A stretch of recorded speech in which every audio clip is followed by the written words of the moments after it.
Tem dia que não dá vontade de parar, né, gente?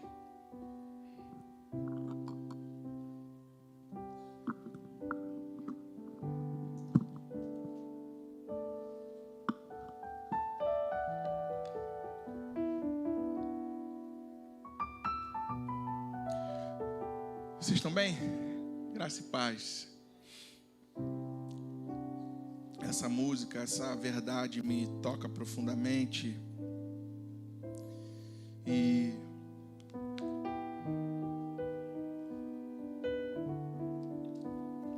porque às vezes a gente vive, como o pastor Tiago ministrou na oferta. Para mim a gente já podia até ir embora, né, gente? Palavra da oferta, essa música, esse mover do Senhor. Glória a Deus. Já estava bom demais. Mas tem uma palavra que está queimando no meu coração esses dias e eu quero compartilhar com vocês. Eu não vou demorar, mas eu acho que ela vai de encontro a tudo aquilo que a gente está vivendo aqui, e de encontro a aquilo que o Senhor tem feito e está fazendo no dia, pelo menos de hoje. A gente não programou, a gente não combinou nada. Eu confesso para vocês que no início do culto eu não estava me sentindo muito bem. Estava sentindo que, Senhor, as coisas não estão fluindo, não estão acontecendo, mas a gente entende que o Espírito é livre e Ele atua da forma que Ele quer. Abra sua Bíblia no livro de Lucas 19, 1 a 10.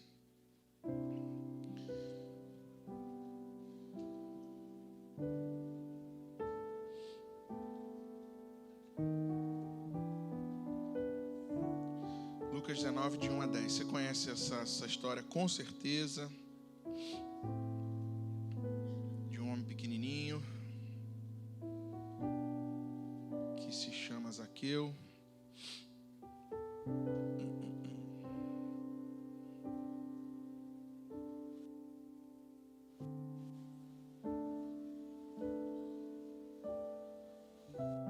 Haja o que houver e ao que vier, irás prover de novo. Eu creio em ti, eu não vivo do que vejo, mas vivo do que creio. Irás prover de novo. Eu creio em ti. Você pode dizer isso, haja o que houver? Haja o que houver,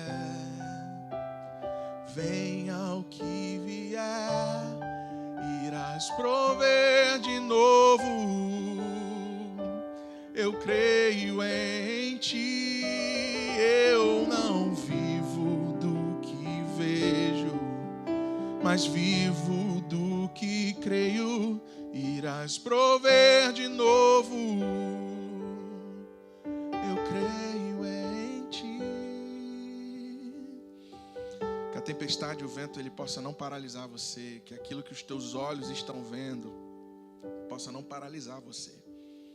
Nós somos daqueles que caminham não por vistas, mas nós caminhamos pela fé.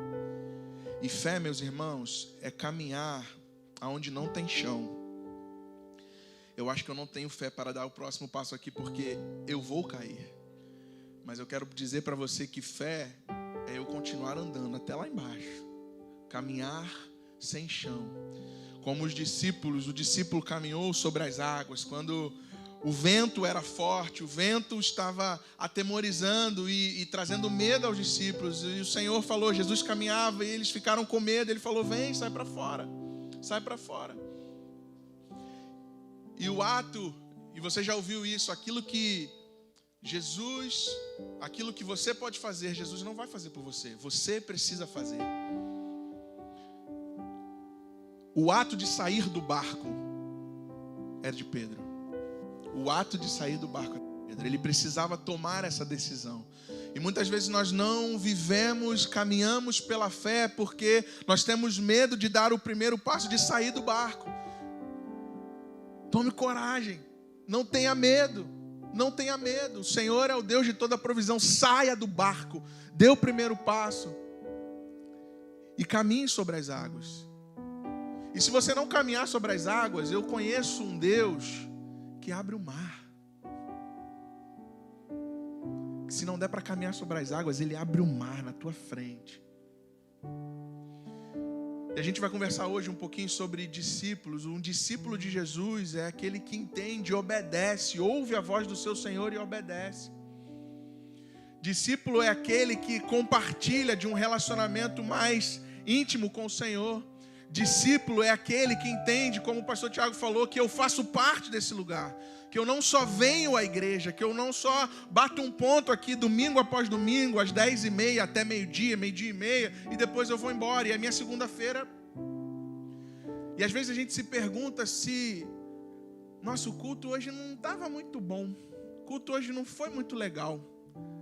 Hoje o negócio não rolou. Às vezes a gente fala isso. Mas pode ser que muitas vezes não há vida no culto, porque está faltando culto na vida. Às vezes a gente termina esse momento aqui e vai só se ver no próximo domingo, e vai só orar no próximo domingo, e vai só pegar a Bíblia no próximo domingo, e só vai ter comunhão com os irmãos no próximo domingo. Queridos, é uma vida de discípulos. Não é o quão bom, o quão importante vai ser o sermão de hoje. Eu não estou preocupado do quão importante vai ser o sermão de hoje, no domingo. O que queima o meu coração é para que o sermão de hoje ele tenha impacto amanhã na tua segunda-feira. Como semana passada nós fomos desafiados a cear, a sentar à mesa. E essa semana eu sentei à mesa com algumas pessoas, entendendo o sermão de domingo passado. O sermão fez sentido essa semana para mim, porque eu sentei à mesa com algumas pessoas. E hoje eu fui convidado também para almoçar na casa de uma pessoa que falou assim: vamos cear junto? Entendeu a palavra que o Senhor ministrou nesse lugar. Então eu posso ter certeza que a palavra de domingo passado, ela teve um impacto tremendo, porque eu vi pessoas vivendo essa palavra na sua semana. Como eu já experimentei, e geralmente a gente que às vezes fala, prega, dá uma palestra, a gente faz uma autocrítica, e às vezes você não está num bom dia, você acha que não foi muito bem, e um desses dias eu achei, caramba, hoje não foi legal, não estava bem, não estava concentrado, podia ter estudado mais, enfim. E aí, no final daquele culto, isso tem talvez alguns anos, um ano, 2 anos, sei lá. No final daquele culto, um casal veio me procurar e falou: olha, a palavra de hoje, eu estava decidido a sair da igreja, sair daqui das portas da igreja, e a gente ia resolver uma situação com uma pessoa, mas ia resolver na base da paulada e quebra-pau. Mas depois da palavra de hoje, a gente entendeu que não é assim que a gente vai resolver. A gente vai conversar, a gente vai perdoar, a gente vai resolver. Então, meus irmãos, aquilo ali para mim, eu falei: Senhor, muito obrigado, porque essa palavra gerou vida. Então não é aquilo que a gente ouve no domingo, mas é aquilo que a gente sai daqui depois de meio-dia e vai viver a nossa semana. Uma vida de discípulos é uma vida que caminha com Jesus. Uma igreja de discípulos é uma igreja que ouve, entende, obedece e pratica, que sai dessas 4 paredes e entende que há um mundo lá fora que precisa ser anunciado Jesus com a minha vida. Só que às vezes a gente passa por algumas distrações e a gente vive num mundo, numa geração de hoje extremamente distraída. Extremamente distraída.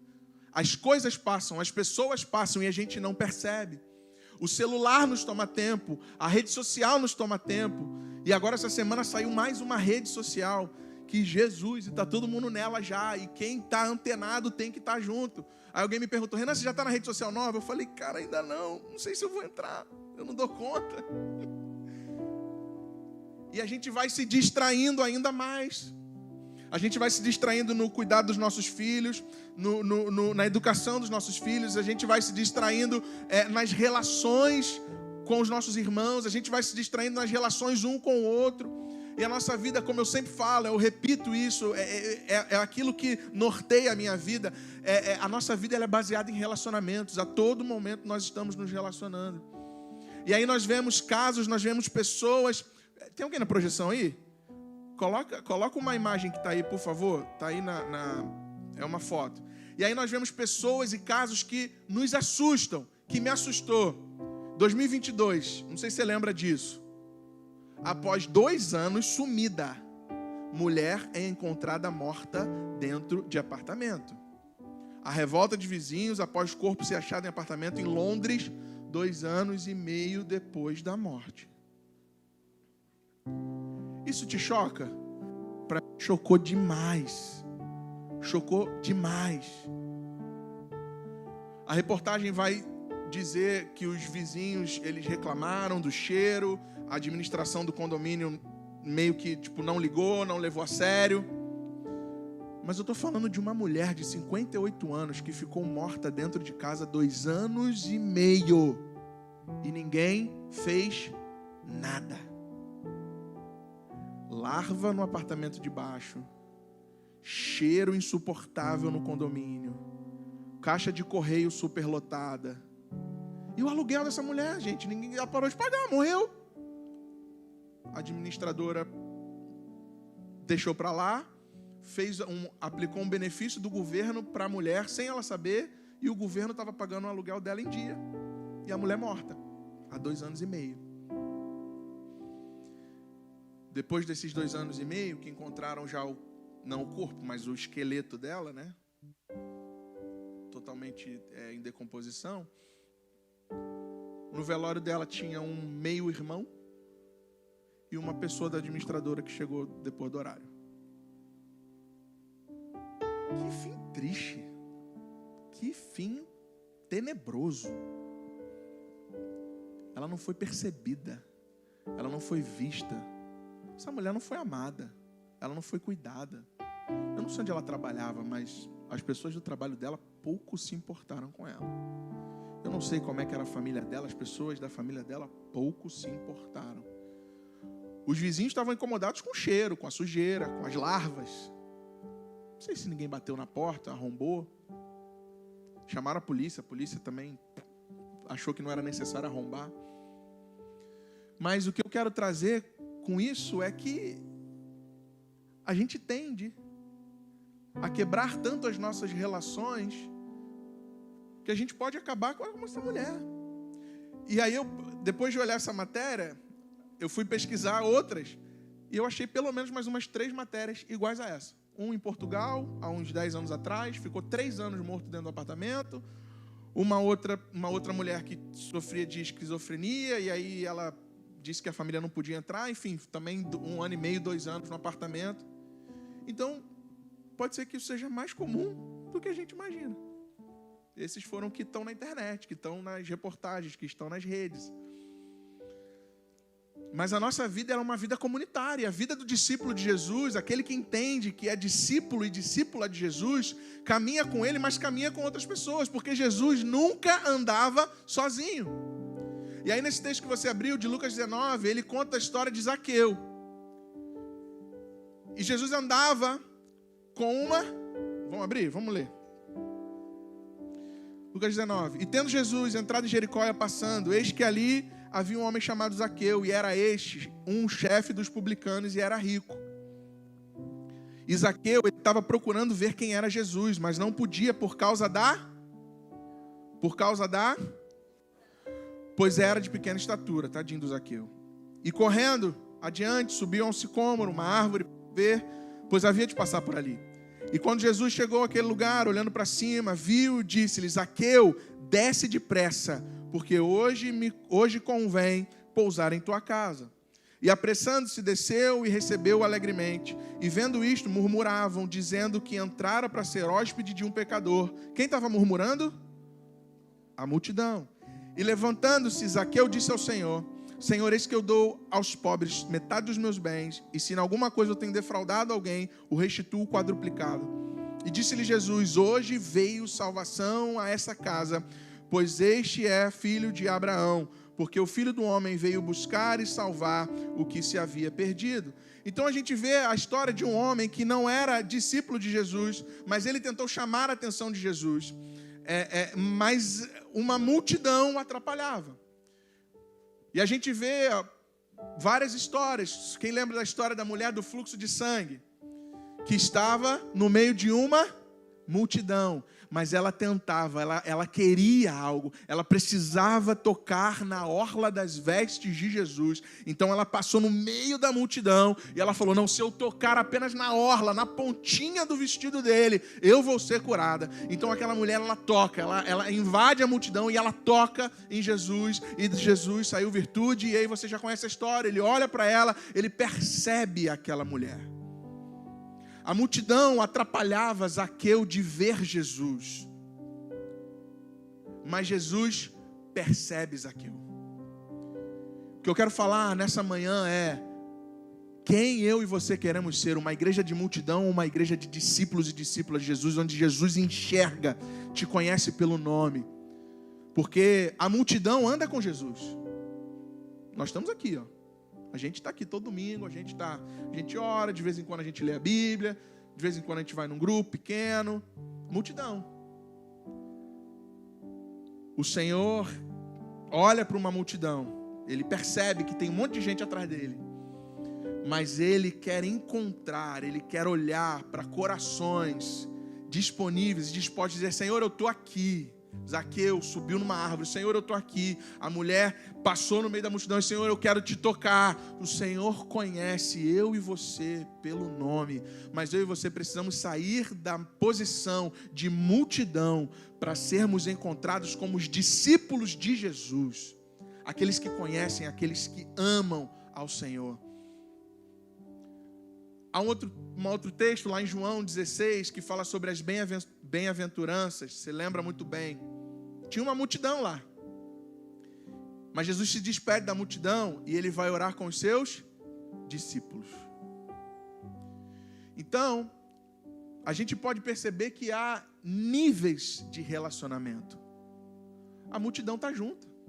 A multidão quer ver milagre. A multidão quer bagunça, é oba-oba. Vamos lá, Jesus está fazendo milagre, eu estou junto. Mas os discípulos são aqueles que estão perto, são aqueles que estão próximos. Na nossa vida existem níveis de relacionamento. Não são todas as pessoas que você convida para a tua casa. Não são todas as pessoas que sentam na tua mesa. Eu vou na casa de algumas pessoas aqui da igreja. Em algumas casas eu sento no sofá, cruzo as minhas pernas, fico tranquilo, tiro o sapato na porta. Em outras casas eu sento à mesa, faço uma refeição. Mas tem casa de gente aqui na igreja que eu vou de chinelo, tiro o chinelo assim, sento no sofá, deito, boto o pé na mesa. Por quê? Porque existem níveis de relacionamento e níveis de intimidade. Multidão. E aí Jesus chama discípulos, 12 para andar com ele. Níveis de relacionamento. Desses 12, tinham 3 que eram mais chegados ainda, né? Níveis de relacionamento. Desses 3, tinha um que encostava no peito de Jesus. Recostava a cabeça no peito de Jesus. Níveis de relacionamento. Multidão, discípulos, aqueles que conhecem ao Senhor. Mas a multidão, ela tem algumas características. A multidão, ela não tem nome. Multidão é o quê? Multidão, um bando de gente. Multidão é um bando de gente. Multidão não tem rosto. Tem. Quando você olha num estádio assim, você consegue achar alguém? Muito difícil, né? Por quê? A multidão. Multidão está atrás do que Jesus pode dar. E as multidões seguiam Jesus por quê? Pelos milagres que ele estava fazendo.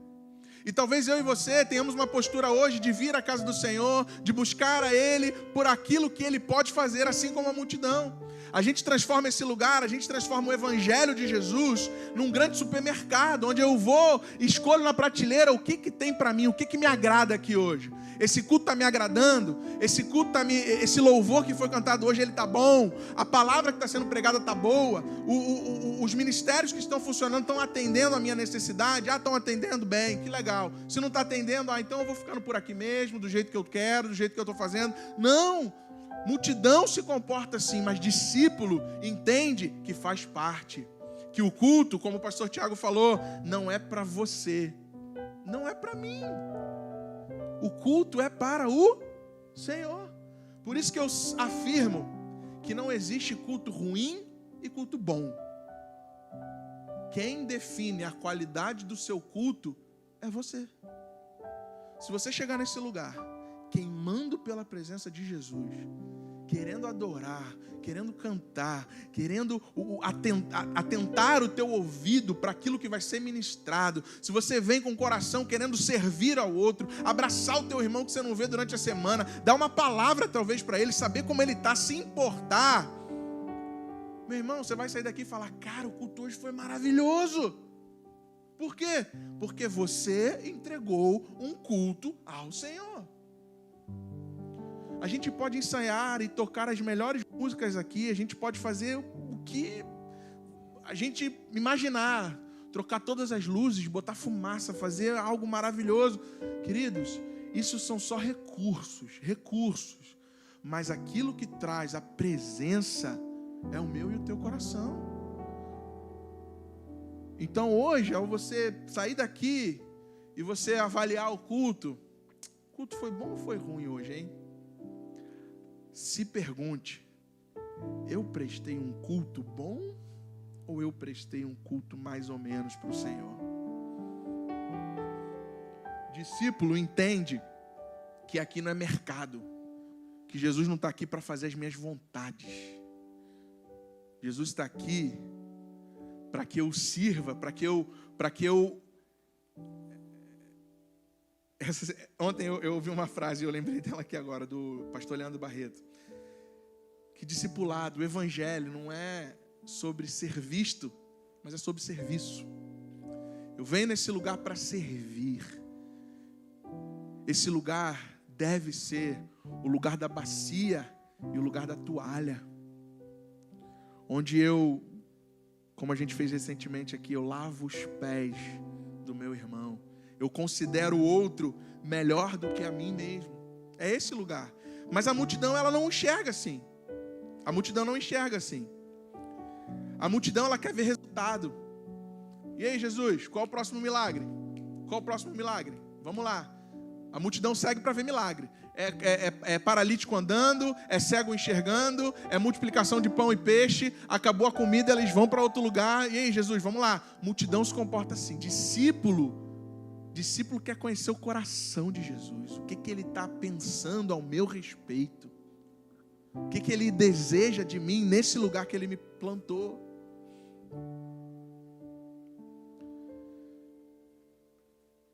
Talvez a gente esteja vivendo como multidão. Discípulo é chamado pelo nome. Zaqueu, no meio da multidão, alguém chamou a atenção de Jesus. Zaqueu, ele olha para cima. Vem cá, chega para perto.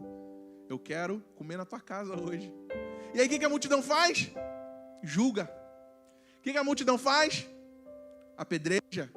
O que a multidão faz? Fala assim: vai comer na casa desse pecador? Não acredito. Igualzinho a mim? Igualzinho a você? Multidão. Pensamento de multidão. Ações de multidão. Julgando Jesus. Porque onde ele escolheu comer. Mas Jesus olha o coração. Jesus chama pelo nome. Ele fala: não importa, meu amigo. Eu quero ter relacionamento com você. Eu quero estar junto, eu quero estar próximo. A multidão, ela reclama, ela julga, mas o discípulo, ele se coloca à disposição para fazer o que precisa. O que tem para eu fazer? O que tem para eu servir aqui nesse lugar? Como eu posso servir amanhã no meu trabalho? Como eu posso servir limpando uma casa? Como eu posso fazer diferença vendendo um carro? Como eu posso fazer diferença consertando um carro, trabalhando whatever onde você trabalha?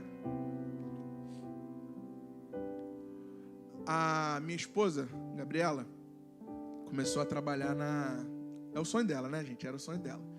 Trabalha na Disney. E aí, para quem gosta, é uma maravilha. Borboletas aqui, ó. Trabalho na Disney, é o lugar da magia, onde a magia acontece.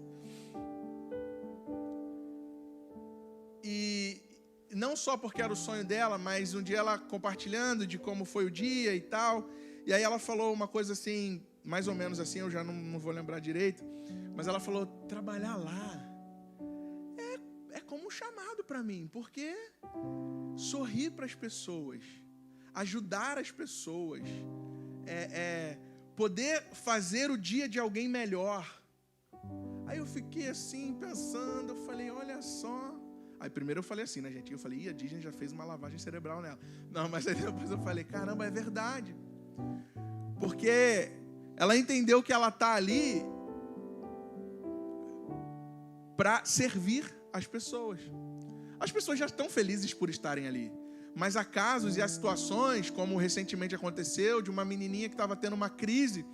Ela estava no espectro autista, e aí ela estava tendo uma crise, a mãe estava desesperada, a mãe não falava inglês, então entrou na loja, estava chovendo, aquela confusão de parque, aquela coisa toda, e ela encontrou alguém. Ela encontrou alguém que fez o dia dela acontecer. A menina postou foto, conheceu a Gabi da lojinha lá. Eu falei, nota mais famosa que o Mickey hoje, hein? Quando eu e você entendemos que o lugar que o Senhor nos plantou é o nosso campo missionário, a nossa vida de discípulos, ela vale mais a pena. Porque enquanto você está limpando, você está adorando. Enquanto você está conversando com alguém, você está sendo boca de Deus, você está sendo bênção na vida de alguém. Quando você está fazendo o cabelo de alguém, a unha de alguém, você pode estar abençoando essa pessoa e você pode fazer o dia dessa pessoa. Então eu quero que a gente perceba que eu não estou falando que discípulo aqui na igreja, não, tem muita coisa para fazer aqui também, mas o discípulo e discípula de Jesus entende que aonde ele está, ele é chamado para fazer a diferença, porque você tem uma escolha, você pode ser multidão, e eu não estou dizendo que a multidão toda vai para o inferno, não. Aquele povo lá estava esperando o milagre, viveram o milagre, comeram do pão, viram o paralítico andar, viram o cego ver, viram, sim, viram. Provavelmente muitos deles vão ser salvos, sim, vão. Mas o que eu estou querendo despertar para mim e para você nesse dia é que a gente eleve um degrau a mais desse relacionamento, que esse nível de multidão, a gente saia dele, como o apóstolo Paulo diz lá em 1 Coríntios 13, quando ele fala sobre o amor, que a gente usa esse texto somente para casamento, mas esse texto ele fala sobre o amor ágape, o amor de Deus, e ele fala, olha, quando eu era menino, eu gostava das coisas de menino, mas agora eu sou homem. E eu deixei as coisas de menino. Coisas de menino é quando você vive o que a multidão vive. E o Senhor está chamando a mim e a você a largar as coisas de menino, elevar o teu nível, sair da multidão e viver como um discípulo e discípula de Jesus, que chama a atenção do mestre e fala, Senhor, eu estou aqui, eu quero tocar as tuas vestes, Senhor, eu quero ver o Senhor, olha aqui para mim, vem na minha casa, vem ao meu encontro, e o Senhor olha para você e Ele te chama pelo teu nome. Ele quer cear comigo e com você todos os dias. Imagina, domingo é o dia do churrasco, da picanha, de almoçar fora. Imagina se a gente fosse almoçar hoje, 1 hora, 2 horas da tarde, comer só domingo que vem. Não ia dar não, gente. Para mim, talvez ajudaria aqui a diminuir o negócio aqui, né? Mas não dá. Não dá para eu comer um dia na semana. Tem dieta que faz meio isso, né? Come um dia no dia, uma vez no dia. Mas não dá para eu chegar e me alimentar aqui só no domingo. Discípulo, discípula de Jesus, precisa caminhar com Ele. Precisa caminhar com Ele. A multidão, ela para de seguir Jesus quando os milagres acabam. Quando o milagre acaba, a multidão larga, a multidão volta para casa. Mas o discípulo, ele vai com Jesus até a cruz. Porque ele estava para ser crucificado. A multidão, largou para lá. Mas tinha discípulo ali. Ele vai ser crucificado, mas eu estou com ele. Eu estou perto dele. O vento, a tempestade, as decepções, as calúnias estão vindo para cima de mim, mas eu não largo não largo desse Deus, eu não largo desse Jesus, eu entendo quem eu sou nele. A multidão gosta de resultado, gente. Quando Jesus pergunta para os discípulos, quem a multidão está dizendo que eu sou? O que eles respondem? Uns disseram, ele é Elias, é profeta, é não sei quem, é Ezequiel, sei lá. Por quê? Profeta era quem operava milagre. Era quem operava milagre. E você, Pedro, quem que você diz que eu sou? Cara, Pedro entende que não são os resultados. Ele entende, não, tu és Cristo, o Filho do Deus vivo. E aí a gente entende que a nossa relação de discípulas de Jesus, que a relação do Evangelho de Jesus é uma relação de paternidade. Eu tenho um Pai. O Pai é nosso, Ele é teu também. Independente da figura paterna que você tenha tido na tua casa, na tua infância, eu quero dizer para você, você tem um Pai no céu que te conhece, que te ama, que te chama pelo teu nome, te convida, vem caminhar comigo todos os dias. Vem. O convite de Jesus era para eles assim, para os discípulos, ei, larga tudo e vem. E eu acho muito interessante que alguns chamados dos discípulos, a Bíblia relata, fala, e eles imediatamente largaram as redes e o seguiram. Imediatamente. Ai, Senhor, eu preciso fazer só um negocinho. Eu preciso só acertar a minha vida aqui. Eu preciso só terminar esse curso. Preciso só chegar num salário tal. Preciso só que a minha empresa, vou focar só nisso aqui, depois disso, não, eu vou servir ao Senhor. Queridos, e servir ao Senhor, como eu falei, e eu quero reforçar isso para você, não é sobre estar aqui na frente com o microfone na mão. Eu amo o que eu faço. Eu entendo que o Senhor me chamou para algo específico. Mas isso aqui, para mim, se um dia Deus falar, não quero mais que você faça isso, para mim não tem problema nenhum. O que eu quero é ser conhecido dentro da minha casa, pela minha esposa, pelo meu filho, como um homem de Deus, como um homem segundo o coração de Deus. Não pelos resultados que eu produzo, se é que eu produzo, mas por aquilo que eu sou, por quem eu sou. Você é muito mais que um rótulo.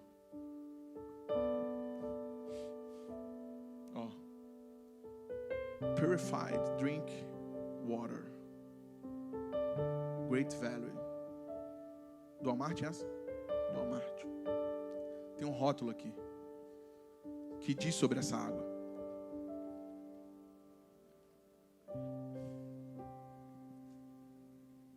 Eu não vou tirar a capa que vai dar muito trabalho. Tem um rótulo aqui. Uma maçã. Poderosa essa maçã.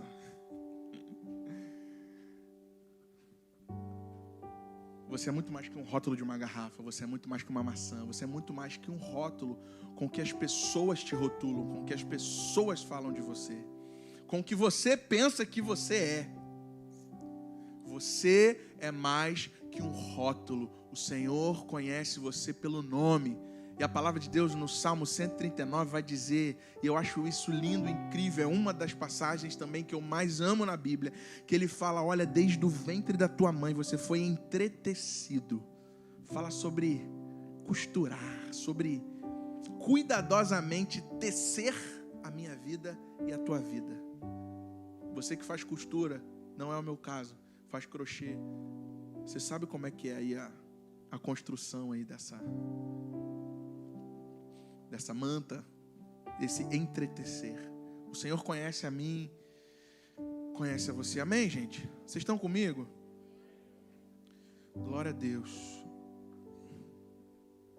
Uma igreja de discípulos entende que tem um pai e que esse pai está chamando para um relacionamento com seus filhos. E a proposta dele, que Jesus quer que a gente implante o reino dele na terra, assim como é nos céus. Verdadeiros discípulos e discípulas de Jesus. A gente já vai caminhar para o final e a gente precisa entender algumas coisas. A primeira, podemos continuar vivendo como multidão. como eu falei, a gente pode, é uma escolha, viver como multidão. Mas o convite de Jesus para mim e para você hoje é elevar esse nível. Eu quero te chamar de discípulo, eu quero te conhecer melhor. Eu quero ter um tempo de mesa, de convívio. Segunda coisa, como eu também já disse, Jesus te vê e te chama pelo nome, em meio à maior multidão. E quando eu falo multidão, não estou falando de 5.000 pessoas, não. Estou falando aqui de 100, 80, 150. A gente pode estar vivendo uma multidão. Mas o Senhor, Ele te olha, te vê, e Ele quer encontrar você. A Bíblia fala que o Senhor está procurando verdadeiros adoradores. Procurando, Ele está ali, procurando. Por quê? Porque está difícil de achar. É bem provável. Porque se estivesse fácil, eu acho que Ele não procuraria, Ele só pegaria. Então Ele está procurando verdadeiros adoradores. E aí quando você se encontra, quando você quando você se mostra para Ele, como Zaqueu subiu naquela árvore, quando você chama a atenção de Jesus, eu estou aqui. Aí Ele encontra um verdadeiro adorador, um verdadeiro discípulo. Jesus nos olha com amor e não as circunstâncias. Ele não se esconde, Ele sempre está se apresentando a nós. Ele se convida para entrar na nossa casa. Zaqueu, desce. Hoje eu quero comer com você. Quero almoçar com você. Jesus veio para todos, para mim, para você, para Davi, né, Gabi? Para todo mundo. E Jesus se alegra quando alguém reconhece isso. Lá no versículo 9 ele diz: e disse-lhe Jesus: hoje veio salvação a essa casa, pois também esse é filho de Abraão. Hoje veio salvação nessa casa. Talvez o Senhor precise nos salvar, nos libertar.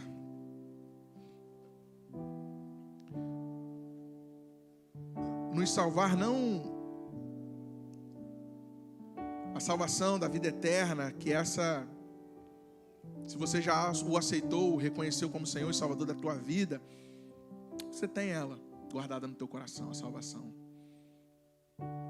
Mas Ele quer nos salvar dos medos, Ele quer nos salvar dos monstros que às vezes aterrorizam a nossa mente, aterrorizam o nosso coração, dos fantasmas que nós mesmos criamos muitas vezes na nossa cabeça. Deus quer te salvar disso.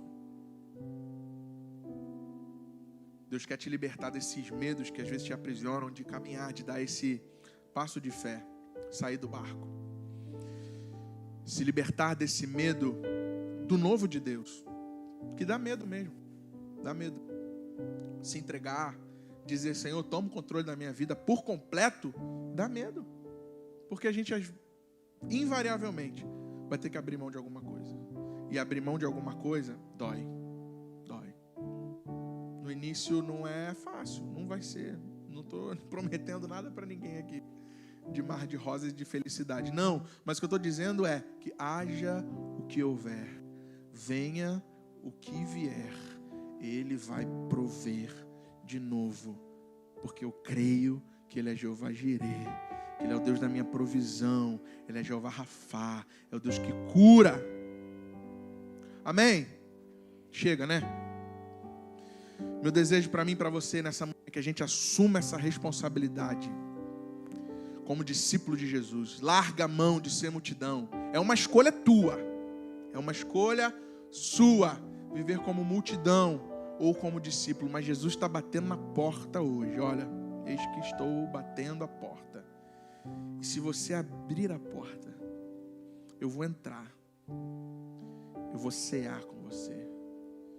Eu vou fazer uma refeição com você. E eu vou morar em você. No início do culto, para você que não chegou cedo,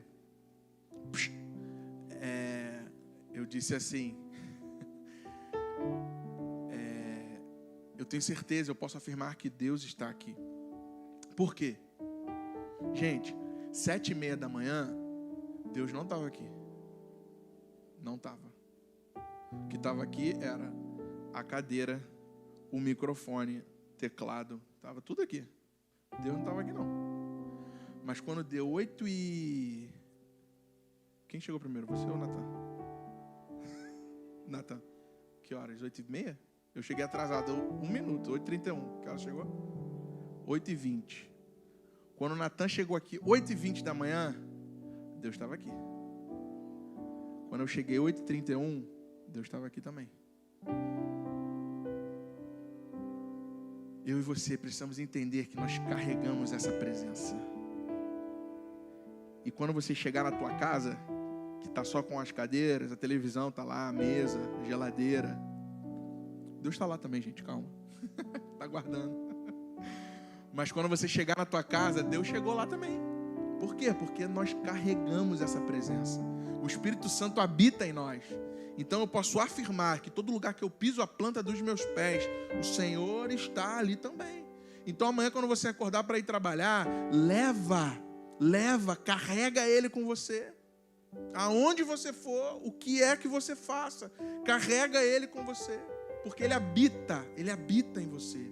E o Senhor quer liberar sobre nós, quer dar para cada um de nós experiências com Ele. A nossa vida, ela não pode ser baseada em experiência, mas as experiências, elas nos dão combustível, elas nos fazem caminhar, elas nos fazem viver como o Senhor quer que nós vivamos. Meu irmão, é o que eu tenho para falar. Deus abençoe você nessa manhã, em nome de Jesus. Eu quero convidar você a ficar de pé. A gente vai cantar essa música de novo, esse refrão, que eu quero que você saia daqui queimando de esperança, queimando de paixão por Jesus, entendendo que fomos chamados para sermos discípulos dele, discípulos de Jesus. Eu não vou chamar você para vir aqui à frente, porque eu já fiz isso durante o louvor.